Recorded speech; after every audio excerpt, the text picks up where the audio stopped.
एक बार एक राजा की सेवा से प्रसन्न होकर एक साधु ने उसे एक ताबीज़ दिया और कहा कि राजन, इसे अपने गले में डाल लो और ज़िंदगी में कभी भी ऐसी परिस्थिति आए कि तुम्हें लगने लगे कि बस अब तो ख़त्म होने वाला है, परेशानी के भंवर में अपने आप को फंसा पाओ और कोई प्रकाश की किरण नज़र न आ रही हो, हर तरफ निराशा और हताशा हो, तब तुम इस ताबीज़ को खोलकर इसमें रखे कागज़ को पढ़ना और उससे पहले मत पढ़ना। राजा ने वह ताबीज़ अपने गले में पहन लिया। एक बार राजा अपने सैनिकों के साथ शिकार करने जंगल में गया। एक शेर का पीछा करते करते राजा अपने सैनिकों से अलग हो गया और दुश्मन राजा की सीमा में प्रवेश कर गया। घना जंगल और शाम का समय, तभी कुछ दुश्मन सैनिकों के घोड़ों के टापों की आवाज़ राजा को आई और उसने भी अपने घोड़े को दौड़ाया। राजा आगे और दुश्मन सैनिक पीछे पीछे। बहुत दूर तक भागने पर भी राजा उन सैनिकों के पीछा नहीं छुड़ा पाया। भूख प्यास से बेहाल राजा को तभी घने पेड़ों के बीच में एक गुफा दिखी।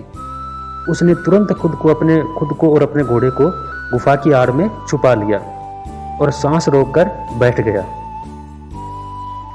दुश्मन के घोड़ों की आवाज धीरे धीरे पास आने लगी।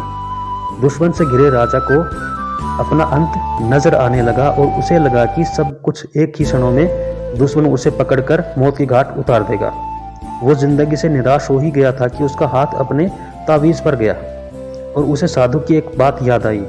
उसने तुरंत ताबीज़ को खोलकर कागज को बाहर निकाला और उसे पढ़ा। उस पर्ची पर लिखा था, यह भी कट जाएगा। राजा को अचानक जैसे घोर अंधकार में एक ज्योति की किरण दिखी।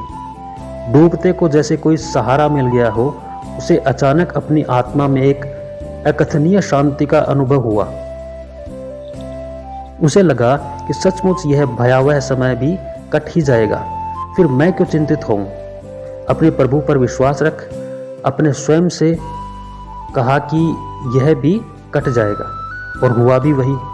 दुश्मन के घोड़ों के पैरों की आवाज पास आते आते दूर होने लगी। कुछ समय बाद वहां पे शांति छा गई। राजा रात में गुफा से निकला और किसी तरह अपने राज्य में वापस आ गया। दोस्तों, यह सिर्फ किसी राजा की कहानी नहीं है, यह हम सबकी कहानी है।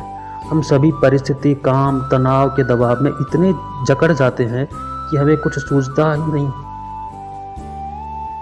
हमारा डर हम पर हावी होने लगता है। कोई रास्ता या समाधान दूर दूर तक नजर नहीं आता।